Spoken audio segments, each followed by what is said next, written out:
Welcome viewers. அது சரியா விருதுநகர் மாவட்டம் சிவகாசி. சிவகாசியில் வசிச்சுட்டு வர்றவங்க தான் பாண்டியராஜன், முருகேஸ்வரி. இவங்களுடைய ஒரே ஒரு பொண்ணு சோலைராணி, வயசு 19. இவங்க சிவகாசியில் இருக்கிற ஐயனாடார் ஜானகி அம்மாள் காலேஜில் பிசிஏ செகண்ட் இயர் படிச்சுட்டு வர்றாங்க. இவங்க சரியா டிசம்பர் 15 இன்ஸ்டாகிராமில் ஒரு ஸ்டோரி போடுறாங்க.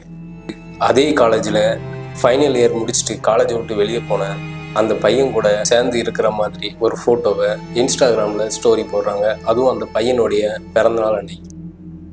அதுவும் அந்த ஸ்டோரி எப்படி போடுறாங்கன்னா, எல்லாத்துக்குமே காட்டாத அளவுக்கு ரொம்பவும் ப்ரைவேட்டாக, ரொம்ப முக்கியமானவங்க, அந்த பொண்ணுடைய க்ளோஸ் ஃப்ரெண்ட்ஸ்க்கு மட்டும் தெரிகிற மாதிரி அந்த ஸ்டோரி போடுறாங்க.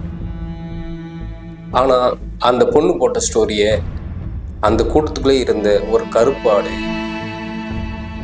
அது எந்த கருப்பாடுன்னு இப்போ விசாரணை போயிட்டு இருக்கு. அந்த கருப்பாடு கூடி சீக்கிரம் வெளிச்சத்துக்கு வரும். அந்த கருப்பாடு அதே காலேஜில் பியூனா இருக்கிற மணிமாறன்கிட்ட அந்த ஃபோட்டோவை அனுப்பு. இங்கே பாருங்க, இவன் அந்த பையன் கூட சேர்ந்து எப்படி ஃபோட்டோ எடுத்திருக்கான்னு பாருங்க அப்படின்னு சொன்னோன்னே அந்த மணிமாறன் அந்த ஃபோட்டோவை கொண்டு போய் அந்த காலேஜ் பிரின்சிபால்கிட்ட அந்த ஃபோட்டோவை கொண்டு போய் காமிக்கிறாரு. இங்கே பாருங்க, இங்கே வர்ற பொண்ணுங்கள் எல்லாமே படிப்பை தவிர மற்ற வேலைகள் எல்லாமே நல்லா பார்த்துட்ருக்கு, இந்த பொண்ணு மேலே தீவிரமாக ஆக்ஷன் எடுங்க அப்படின்னு சொல்லி அந்த ஃபோட்டோவை கொண்டு போய் பிரின்சிபால்கிட்ட கூப்பிடும். அந்த பிரின்சிபாலும் அந்த சோலைராணிங்கிற பொண்ணை கூப்பிட்டு, நீ பண்ணுற நடவடிக்கைலாம் ஒன்றும் சரியில்லை, நீ உன்னுடைய அம்மாவை கூட்டிகிட்டு வா அப்படின்னு சொல்ல, அந்த பொண்ணு அடுத்த நாள் அவங்க அம்மாவை காலையில் கூட்டிகிட்டு வராங்க. அப்படி கூட்டிகிட்டு வந்தும் அவங்களால காலேஜ் பிரின்சிபாலை பார்க்க முடியல. ஏன்னா அவர் ஏதோ மீட்டிங் போயிருக்காரு, வெயிட் பண்ணுங்க அப்படின்னு காலையில் 9 மணிக்கு கிட்டத்தட்ட காலேஜுக்கு போன டைம் சொல்கிறாங்க. 9 மணிலேருந்து மதியம் 3 மணி வரைக்கும் வெயிட் பண்ண வச்சுருக்காங்க. அப்படி வெயிட் பண்ண வச்சு 3 மணிக்கு அப்புறம் காலேஜ் பிரின்சிபாலை அவங்க வெயிட் பண்ணுறாங்க. அப்போ அவங்க அதில் ஒரு சில வார்த்தைகள் ரொம்பவும் பேடாக பிஹேவ் பண்ணதாகவும், தன்னுடைய அம்மாவுக்கு இது பெரிய ஒரு அவமானத்தை நான் ஏற்படுத்தி கொடுத்துட்டேன் அப்படின்னு அந்த பொண்ணு மனசளவில் ஃபீல் பண்ணதாகவும், மன்னிப்பு கடிதம் ஒன்று எழுதி கொடுக்க சொல்லியிருக்காங்க. இதே மாதிரி இன்னொரு டைம் என் பொண்ணு பண்ண மாட்டா, அதுக்கு நான் கேரண்டி அப்படிங்கிற மாதிரி மன்னிப்பு கடிதம் எழுதி கொடுக்க சொல்லியிருக்காங்க. அதுவும் மறுபடியும் அந்த மன்னிப்பு கடிதம் எழுதி அதில் சைன் போடுறதுக்காகவே அவங்கள 2 நாள் 3 நாள் அலைய வச்சுருக்காங்க. இது மற்ற ஸ்டூடெண்ட் மத்தியில் ஒரு இதாக இருக்கணும், ஒரு அவமானமாக இருக்கணும்ல. அதாவது இப்போ பேரண்ட்ஸுங்கிறவங்க காலேஜுக்கு எதுக்கு வருவாங்க? தன்னுடைய பொண்ணை காலேஜில் சேர்க்குறதுக்காக வருவாங்க. அப்படி இல்லைனா கடைசி அந்த காலேஜ் முடிச்சுட்டு வெளியே போகும்போது அதுக்கு சென்ட் ஆஃப் பண்ணுறதுக்காக அப்படி வந்த மாதிரி வருவாங்க. ஆனால் தான் பொண்ணு மேலே ஒரு ரீமார்க் விழுந்துட்டே அப்படின்னு சொல்லி அங்கே பேரண்ட்ஸ் வரும்போது மற்ற மாணவர்களுடைய மனநிலை இவங்களை பார்க்கும்போது எப்படி இருக்கும்? இவா தான் அந்த பையன் கூட சேர்ந்து ஃபோட்டோ எடுத்திருக்கா, அதுக்காக தான் பிரின்சிபால் வர சொல்லியிருக்காங்க அப்படின்னு அவங்க எல்லோரும் பார்க்கும்போதே அந்த பொண்ணுக்கும் அந்த தாய்க்கும் எப்படி ஒரு மனநிலை இருந்திருக்கும்? நம்ம ஏதோ ஒரு தப்பு பண்ண மாதிரி ஒரு குற்ற உணர்ச்சியோடையே அந்த காலேஜுக்கு போயிட்டு வந்துட்டு இருக்கும்போது அவங்களுக்கு எப்படி இருக்கும்? மற்ற மாணவர்கள் எல்லாருமே அவங்களை எந்த கண்ணோட்டத்தில் பார்ப்பாங்க? இப்போ இறந்ததுக்கப்புறம் போராட்டம் பண்ணிட்டீங்க. அப்படி அவங்க அந்த மனநிலையோட வீட்டுக்கு வந்தவங்க தான் அம்மா வேலைக்கு போனதுக்கப்புறம் அவங்க வீட்டிலையே அந்த பொண்ணு சூசைட் பண்ணிக்கிறது. இது எவ்வளோ பெரிய இது! அந்த பொண்ணு எவ்வளோ மன உளைச்சலுக்கு ஆளாயிருந்தால் அந்த முடிவை எடுத்திருக்கும். நம்மளால தானே நம்மளுக்கு பெற்றவங்களுக்கு இவ்வளோ அசிங்கம், நம்மளால தானே நம்ம காலேஜுக்கு உள்ளவங்க எல்லாருமே நம்ம இப்படி ஒரு மாதிரி பார்த்தாங்க, நம்மளால தானே அந்த காலேஜுக்கு வந்து பிரின்சிபல் நம்மளை இந்த கேள்வியெல்லாம் கேட்டார் அப்படின்னு எல்லாமே தான் பண்ண முடிவுனால தான் இப்படி ஆயிடுச்சுன்னு அந்த பொண்ணு தனக்குள்ளேயே குமுறிக்கிட்டு இருந்திருக்கு. அந்த குமுறல்லையே அந்த பொண்ணு சூசைட் பண்ணிக்கிட்டு. ஃபர்ஸ்ட் ஆஃப் ஆல் நான் அந்த காலேஜுக்கிட்ட ஒன்று தான் நான் ஒன்று கேட்கணும்னு நினைக்கிறேன். அந்த ஃபோட்டோஸ் காலேஜுக்கு உள்ளே வச்சு எடுத்த ஃபோட்டோஸா? கிடையவே கிடையாது. அது காலேஜுக்கு வெளியில் வச்சு எடுத்துருக்காங்க. நான் என்ன சொல்கிறேன்னா, காலேஜுக்குள்ளே இருக்கிற வரைக்கும் தான் உங்களுடைய ரூல்ஸ் அண்ட் ரெகுலேஷன்.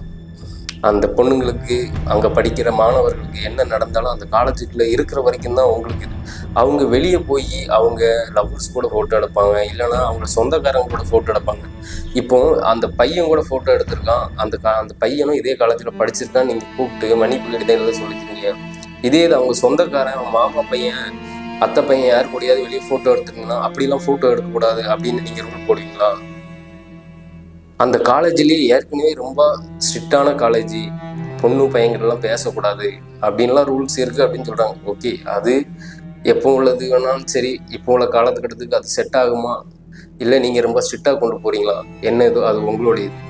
ஆனால் அந்த பொண்ணுங்க அந்த காலேஜில் படிக்கிற வரைக்கும் வெளியில் போய் யார் கூடயும் ஃபோட்டோ எடுக்கக்கூடாது, எந்த பாய்ஸ் கூடயுமே இங்கே படிக்கிற பசங்கள்கிட்டையும் ஃபோட்டோ எடுக்கக்கூடாது, இல்லை அவங்க சொந்தக்காரங்கிட்ட யாருக்கிட்டும் ஃபோட்டோ எடுக்கக்கூடாதுன்னு ஒரு ரூல் வச்சுருக்கீங்களா? இது என்ன இதுன்னு எனக்கு புரியல. உங்களுடைய இஷ்டத்துக்கு ஏற்ற மாதிரி நீங்கள் ரூல்ஸை மாற்றி இது பண்ணுறதுனால தான் இப்போ அநியாயமாக ஒரு பொண்ணோட உயிர் போயிடுச்சு.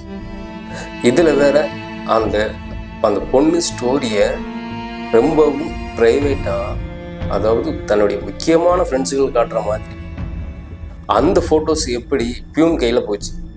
அப்போது இதுக்குள்ளே இருக்கிற யாரோ ஒரு வேலை தானே அந்த வேலையை பார்த்துட்ருக்கு.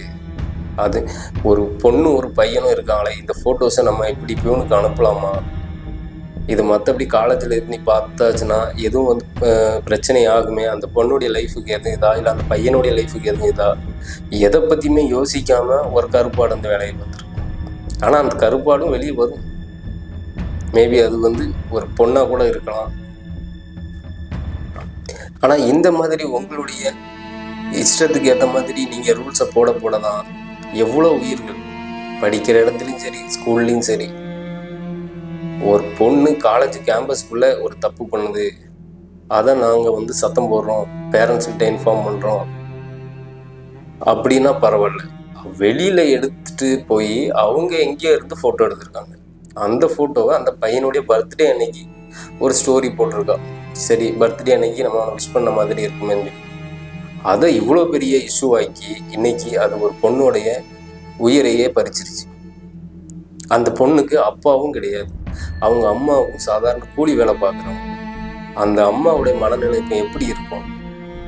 தனக்கு புருஷனும் இல்லை, தனக்கு இருந்த ஒரே ஒரு பொண்ணு தான் நம்மளுக்கு மனசு ஆறுதல். இப்போ அந்த பொண்ணையும் பறி கொடுத்துட்டோமே, இனிமேல் அந்த அம்மா யாருக்காக வாழ்வாங்க?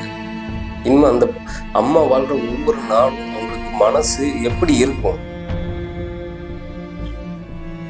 இது என்ன ஏதுன்னு தீவிரமாக விசாரித்து இதுக்கு சரியான ஒரு பதில் கவர்மெண்ட் கொடுப்பாங்கன்னு சொல்லி நாங்கள் எல்லாரும் எதிர்பார்த்துட்ருக்கோம். Thank you friends. இதே மாதிரி அடுத்த ஒரு கிரைம் வீடியோவில் சந்திக்கிற வரைக்கும் பாய் ஃப்ரெண்ட்ஸ்.